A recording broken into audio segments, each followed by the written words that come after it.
Et d'ailleurs, est-ce que vous avez suivi les performances de la Martinique lors des différentes Gold Cup, notamment celle de 2017 où elle avait tenu tête aux États-Unis? En bon martiniquais, bien entendu, je suivais la Martinique dans les différentes. Et d'ailleurs, le fait qu'ils soient qualifiés les 3 dernières Gold Cup, ça montre, je dirais, la valeur du football martiniquais.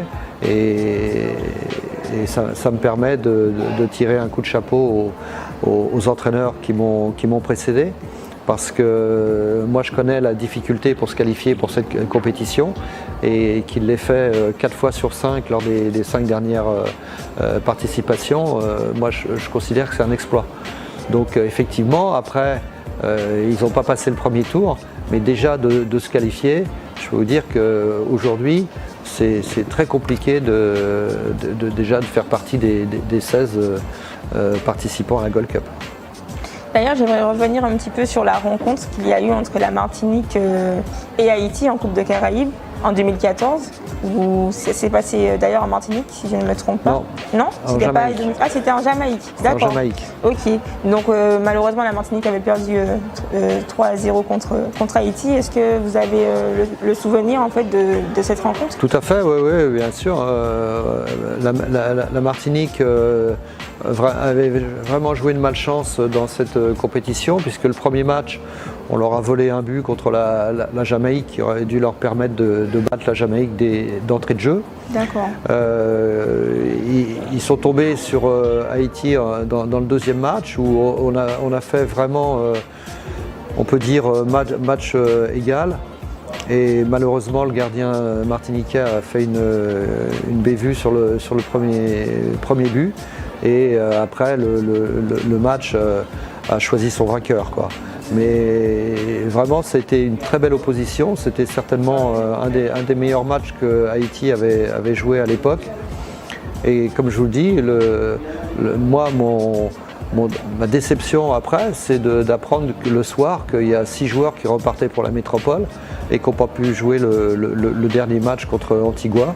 Et malgré tout, la sélection a gagné contre Antigua, mais il leur a manqué un but pour aller plus loin dans la compétition. Donc c'est regrettable. Mais c'était comme ça. Mais pour moi, c'était un petit peu difficile de préparer ce match, parce que je savais qu'à la fin du match, j'allais être déçu. Et aujourd'hui, donc en 2021, vous acceptez un nouveau défi, d'accord, celui d'être sélectionneur des Matinino. Est-ce que vous pouvez nous raconter comment cette opportunité s'est offerte à vous et puis pourquoi avoir dit oui? Déjà, il faut remonter dans le temps, si vous voulez. Moi, je sais que j'ai toujours eu dans le coin de ma tête de pouvoir entraîner la sélection un jour ou l'autre. Il y avait eu plusieurs approches, notamment avec le président Rapon à l'époque.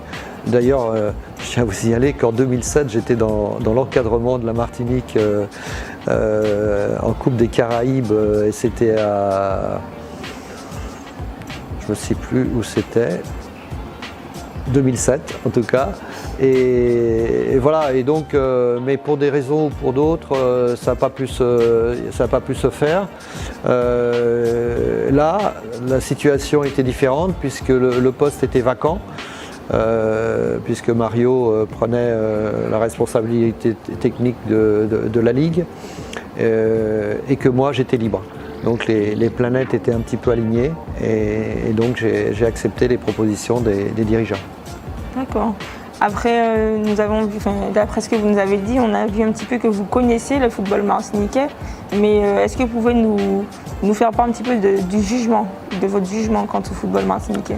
C'est ce que j'ai dit un petit peu à vos collègues, c'est-à-dire que je l'ai répété encore hier soir, parce que je suis allé hier à l'entraînement, je suis allé voir mon ancien joueur Fabrice Repernay, qui est entraîneur aujourd'hui, et donc j'ai parlé aux joueurs et j'aurais dit votre plus gros défaut, et vous n'y êtes absolument pour rien, c'est le manque de contact que vous avez avec les autres pays, quoi.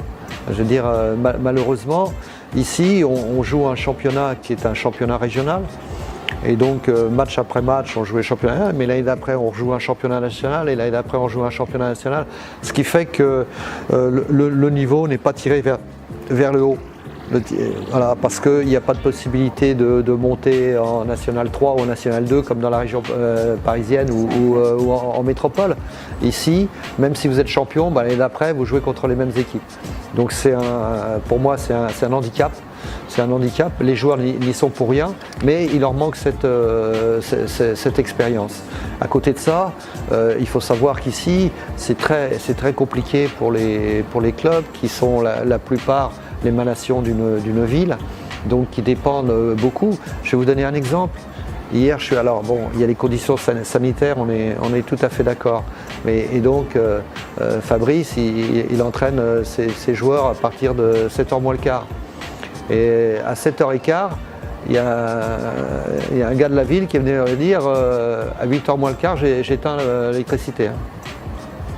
Et voilà, mais ça, c'est la triste réalité, quoi. Je veux dire, même pas de compréhension de dire allez jusqu'à 8h. Voilà. Et donc les clubs sont municipaux.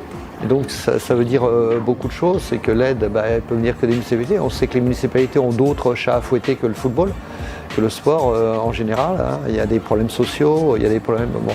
Et donc il y a un manque de moyens. Il y a un manque de moyens. Si les clubs avaient les moyens, ils pourraient aller jouer en Amérique centrale, ils pourraient aller jouer dans la Caraïbe, ils pourraient aller jouer même aux États-Unis.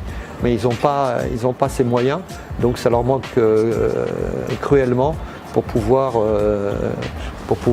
grimper d'un niveau. Mais malgré tout, il y a des joueurs de talent. Il y a des joueurs de talent. Ça n'empêche pas. Donc ces joueurs de talent, il faut essayer de les détecter je dirais assez jeunes pour pouvoir les envoyer dans des clubs professionnels.